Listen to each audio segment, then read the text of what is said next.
My wife and her lawyer didn't know I was home. When they discussed, we'll claim emotional abuse to get full custody and maximum alimony. I recorded everything without saying a word, but when she showed up in court with false accusations, I never thought I'd be writing one of these posts. Bottom line, my life imploded 3 days ago, and I need to get this off my chest before I completely lose it.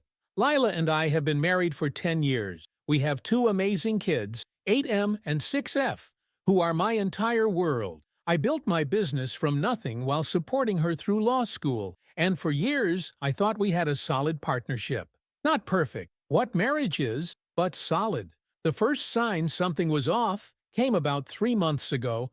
Lila started password protecting her phone. After a decade of marriage, suddenly her device was locked down tighter than Fort Knox. When I casually mentioned it, she claimed it was for client confidentiality, which made sense given her line of work, so I let it go. Then came the late nights, the unexplained absences, the secretive phone calls she'd take in our bathroom with the shower running. I'm not proud to admit I started checking our bank statement. There were withdrawals, large ones, to an account I didn't recognize. When questioned, she claimed they were for a surprise family vacation. That was 6 weeks ago. No vacation materialized. Let me be crystal clear. I'm not normally suspicious by nature. I've always trusted Lila, but these anomalies in her behavior were adding up, creating a pattern my analytical mind couldn't ignore. Then came Tuesday. I was supposed to be in Chicago until Thursday for business. A major client canceled last minute, so I caught an early flight home thinking I'd surprise Lila and the kids. The kids, as it turned out, were at my in-laws for the night, information I only discovered after landing. Still, I figured Lila and I could use a night alone. I pulled into our driveway around 2 p.m. Lila's car was there, along with a black Audi I didn't recognize. I entered through the garage using my code, intending to surprise her. Our garage connects to the kitchen through a small mudroom. As I was taking off my shoes, I heard voices coming from my home office. Lila's voice, and a man. My first thought, straight up, was that she was having an affair. I froze, my stomach dropping through the floor, but as I listened, I realized this wasn't a lover. This was something far worse. They were discussing divorce strategy. The man, who I would later discover was Banks, an attorney from a rival firm across town, was coaching my wife on how to play the emotional abuse card. I heard Lila laugh, actually laugh, about how easy it would be to get full custody because I work too much and am emotionally unavailable. Banks suggested she start documenting every small disagreement as evidence of my controlling behavior. I stood there, completely paralyzed, as my wife enthusiastically agreed that falsely painting me as abusive was the perfect strategy for maximum alimony and full custody. Bottom line, my entire world stopped spinning in that moment. I don't know what came over me, but instead of bursting in there and confronting them, some cold, calculating part of my brain took over. I silently took out my phone and started recording. I moved closer to the office door, which was partially open, ensuring I captured every damning word. For 23 minutes, I recorded Lila and Banks plotting to systematically destroy my life. They discussed hiding assets. They talked about how to coach our children to say I was scary when angry. Lila mentioned specific instances she planned to twist, like the time I raised my voice when our son nearly ran into traffic, to paint me as unstable. They discussed dates for filing, serving me papers when I'd be most vulnerable, and strategies to lock me out of our shared accounts. The most devastating part? Hearing Lila laugh about taking the house I renovated with my own hands. Hearing her joke about owning half his company, despite never contributing to its growth. Hearing her casually discuss limiting my access to my children, who are everything to me. What kind of person does that? What kind of mother plots to separate children from a father who loves them? When they started discussing which judge would be most sympathetic to abuse allegations, I'd heard enough. I slipped back out through the garage, got in my car, and drove. No destination in mind. Just drove until I couldn't anymore, pulling over at some random park where I finally let the rage wash over me. Make no mistake, This wasn't sadness. This was pure, white-hot fury. I've never felt anything like it. My hands shook as I played back the recording, confirming I wasn't hallucinating the whole thing. But there it was, in crystal-clear audio. My wife of 10 years gleefully planning to destroy me with false accusations. I sat in that park for hours, the same questions cycling through my mind. How long had she been planning this? Was any of our marriage real? What kind of person fabricates abuse allegations? What kind of lawyer encourages this? By sunset, something inside me had changed. The shock had worn off. The betrayal had crystallized into something harder, colder, more focused. I deleted her contact from my phone. I removed our wedding photo from my wallet. I made 3 calls. First, to my closest friend who recommended a shark of a divorce attorney named Roy. Second, to my bank to inquire about securing my personal accounts. Third, to my parents, asking if they could take the kids this weekend without explaining why. I didn't go home that night.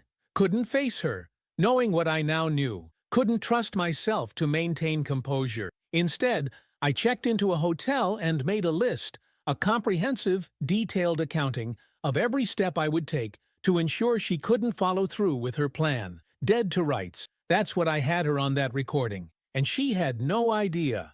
I've spent the last 72 hours meeting with Roy, securing financial documents and gathering evidence. I haven't confronted Lila yet. As far as she knows, I'm still in Chicago, blissfully unaware of what's coming. I've been making normal check-in calls, asking about the kids, maintaining the facade. Tomorrow, I'll be meeting with Roy again to finalize our counter-strategy. The irony isn't lost on me that I'm now the one making secret plans. The difference is, I'm not fabricating abuse claims. I'm not trying to separate children from their mother. I'm simply protecting myself from a calculated attempt to destroy my life through lies. Bottom line, I always thought I knew Lila. After 10 years together and 2 children, I believed I understood who she was at her core. But hearing her laugh while planning to destroy me, to take my children using false accusations of abuse, it was like my entire reality crashed and rebooted with new programming. I spent last night making a list of everything she was about to lose. For the love of God, if she wanted a war, I was going to show her exactly what happens when you underestimate the man you're trying to destroy. They say the most dangerous person is the one with nothing left to lose. But that's not true. The most dangerous person is the one who has everything to lose, sees the attack coming, and has time to prepare. Lila thinks she's about to win everything. She has no idea she's already lost it all. I'll update when there's more to share. Right now, I need to focus on protecting my children and ensuring this woman doesn't get to profit from her attempted fraud. Make no mistake, I'm not just fighting for my reputation or my assets. I'm fighting for my kids, who deserve better than a mother who would use them as pawns in her greed. Let me be crystal clear. I never thought I'd be in this position, but now that I am, I will do whatever it takes to ensure justice is served. The recording was just the beginning. Update.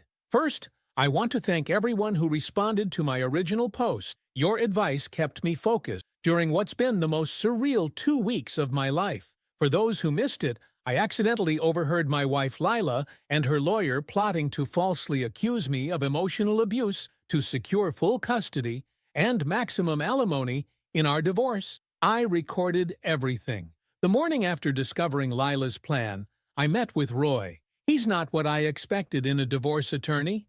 Older, unassuming, with reading glasses perched on his nose like a librarian. But when I played that recording, something changed in his expression. His eyes hardened. He removed his glasses, folded them deliberately, and simply nodded. The first question I asked, was my recording legal?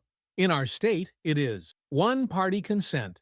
Dead to rights, Lila never knew I was home, much less recording her conspiring to commit perjury. Roy laid out our strategy that same day. First priority, financial protection. By noon, I had secured my personal accounts, changed direct deposits for my income, and begun documenting all marital assets. I provided records showing I'd supported Lila through law school, built my business while being the primary caregiver for our children, and maintained our household while she advanced her career.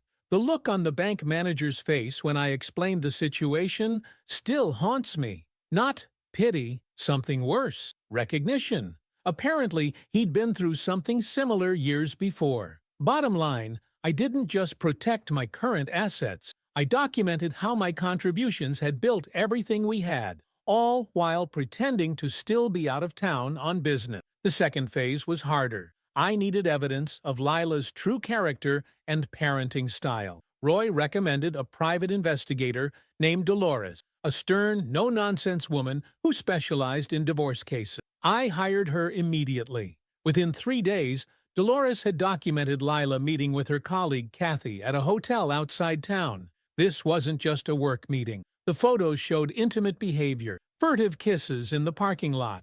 I felt strangely numb seeing them. Not jealousy, just another confirmation that my marriage had been a lie. More importantly, Dolores documented Lila's inconsistent parenting, dropping the kids at my parents' hours earlier than agreed, picking them up late, spending minimal time with them when they were in her care. All this would directly contradict her planned claims of being the primary caregiver. Throughout all this, I maintained perfect normalcy in my texts and calls with Lila, asked about the kids, mentioned my meetings, complained about Chicago weather, though I was just across town in a hotel. Every interaction carefully planned, every response measured, the hardest acting job of my life. I returned home the following Sunday, exactly when expected from my business trip.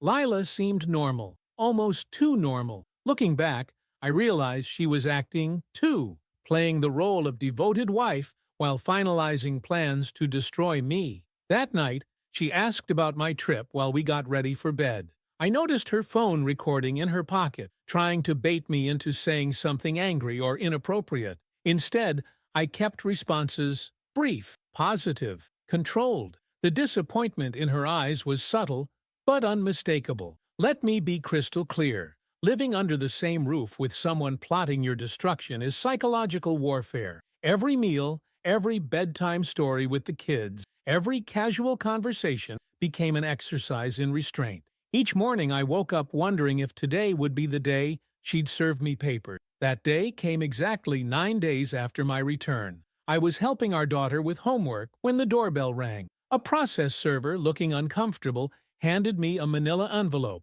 Inside, divorce papers filled with allegations that made my stomach turn. Emotional abuse, controlling behavior, financial manipulation, exactly as I'd heard them planning, now formalized in legal documents. Lila watched from the kitchen doorway, studying my reaction. I gave her exactly what she expected. Shock, confusion, hurt. Asked her why. Begged to talk. She maintained the script perfectly, claiming she'd been unhappy for years and couldn't live like this anymore. The Oscar-worthy performance continued as she tearfully told me she and the kids would be staying at her mother's that night until things calmed down. I noticed she'd already packed bags, had them ready in her car. This had been coordinated precisely. As they drove away, I allowed myself 5 minutes of genuine emotion, not sadness, pure, focused rage. Then I called Roy. The counteroffensive began immediately. The next morning I had papers delivered to Lila's firm documenting her affair with Kathy. Not divorce-related papers, a formal ethics complaint, as she had been representing Kathy's husband in an unrelated matter, a clear conflict of interest. By noon, Lila was being called into her managing partner's office. I sent similar documentation to Kathy's husband, who I'd never met. Not out of malice toward him, he deserved to know. His response was a single text. "Thank you.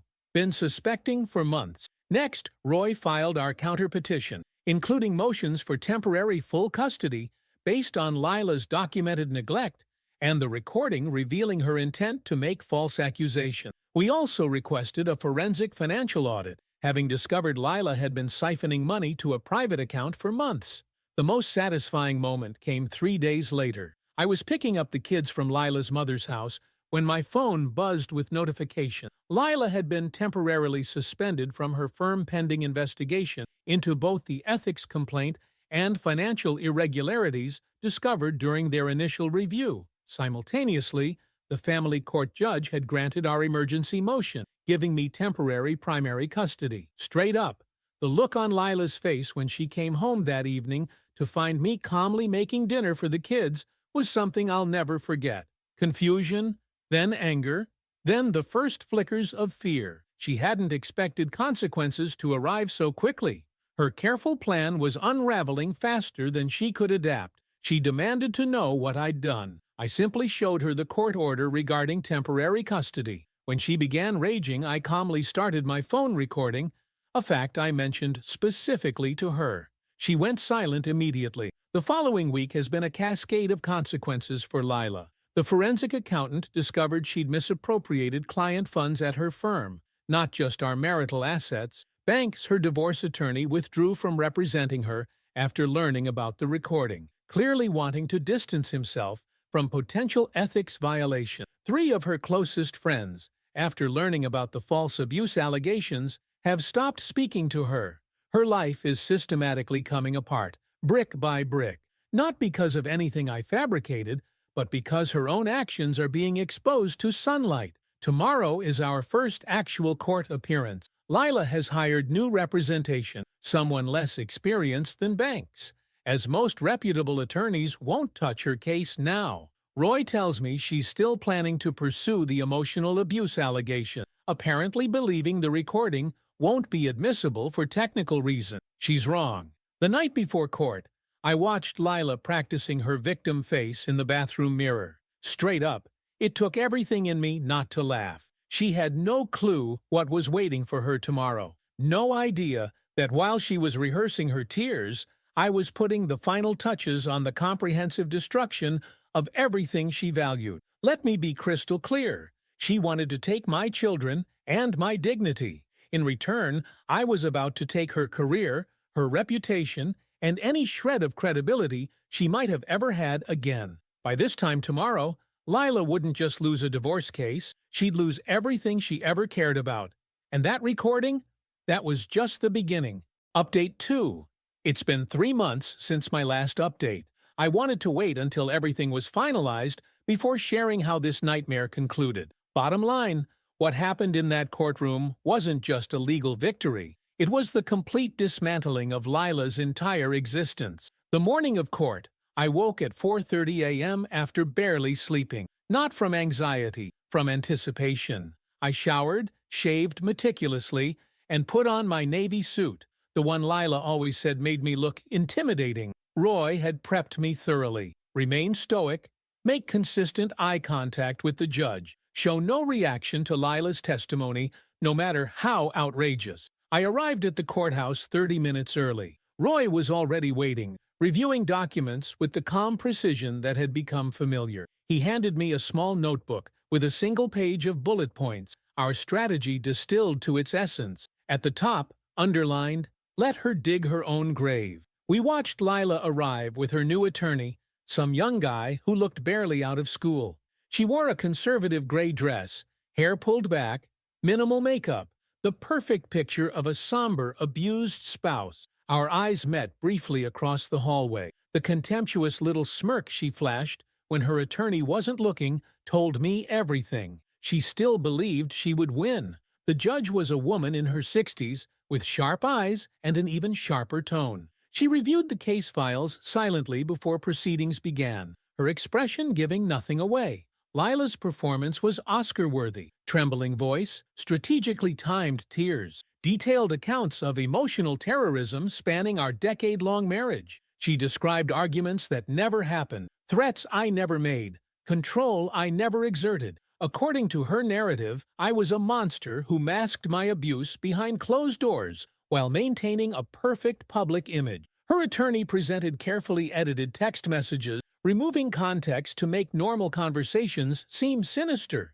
They brought in Lila's mother, who tearfully corroborated stories of Lila appearing withdrawn and frightened after arguments that existed only in Lila's imagination. For nearly 2 hours, I sat perfectly still, absorbing every fabrication without visible reaction. The only sign of my internal rage was my white-knuckled grip on my pen. Make no mistake, watching someone systematically lie about your character tests the limits of human restraint. When our turn came, Roy started methodically. No dramatic opening, no emotional appeal. He simply began establishing facts. My work history, my involvement with the children, documentation from their teachers about my consistent presence at school events, financial records showing how I'd supported Lila through law school. Then came the counterpoint, evidence of Lila's affair with Kathy, including time-stamped photos, bank statements showing money siphoned to her private account,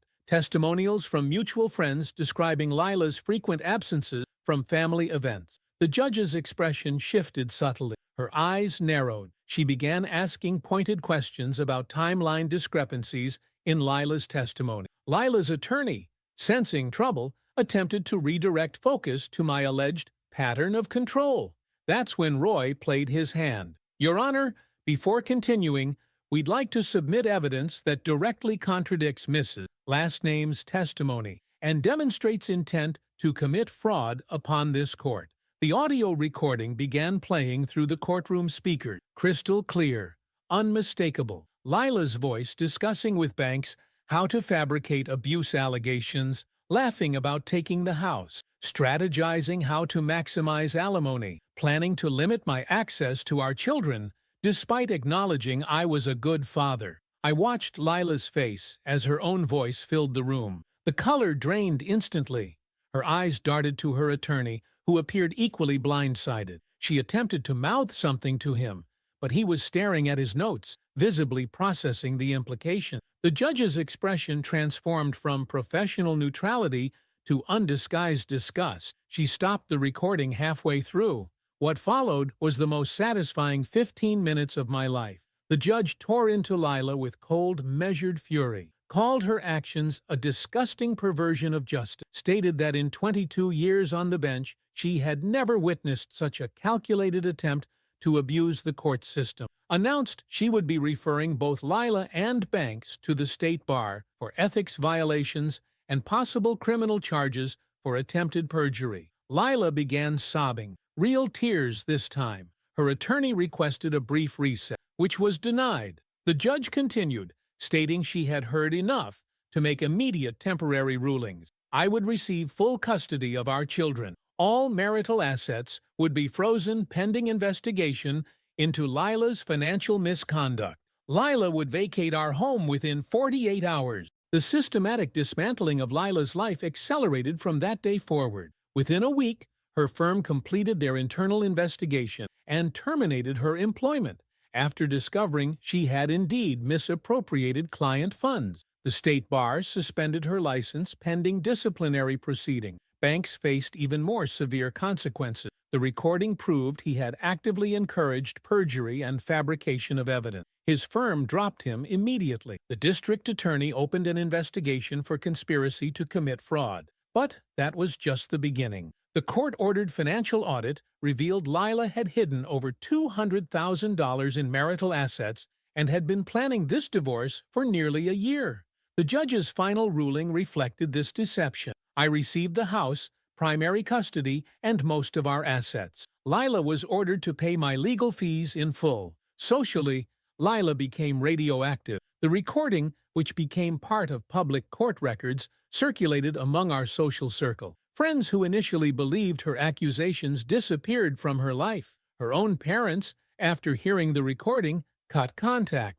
They now see our children on my terms, carefully supervised. Professionally, Lila was finished. The disciplinary hearing resulted in disbarment. No firm would touch her with the ethics violations on record. Last I heard, she's working retail at a mall 30 miles away. Financially, she's ruined. Legal fees drained her hidden accounts. The court ordered restitution for the misappropriated client funds. She now lives in a studio apartment in the worst part of town. The BMW she was so proud of was repossessed last month. The final blow came when criminal charges were filed against both Lila and Banks for conspiracy to commit perjury. Banks took a plea deal, 18 months in county jail. Lila is awaiting trial, facing potential felony convictions that would permanently end any hope of rebuilding her career. Some might think this revenge went too far, that I should have simply won custody and moved on. Let me be crystal clear. She didn't just want a divorce. She wanted to destroy me with false accusations that would have followed me forever. She planned to take my children. She was willing to commit perjury to get what she wanted. I didn't create these consequences. I simply exposed her actions and let justice take its course. Every loss she's experiencing is the direct result of her own choices. Dead to rights, that's what happens when you try to destroy someone who knows how to fight back. The kids are thriving now. We moved to a new house in a better school district. They see a therapist weekly to process the changes. When they ask about their mother, I never disparage her.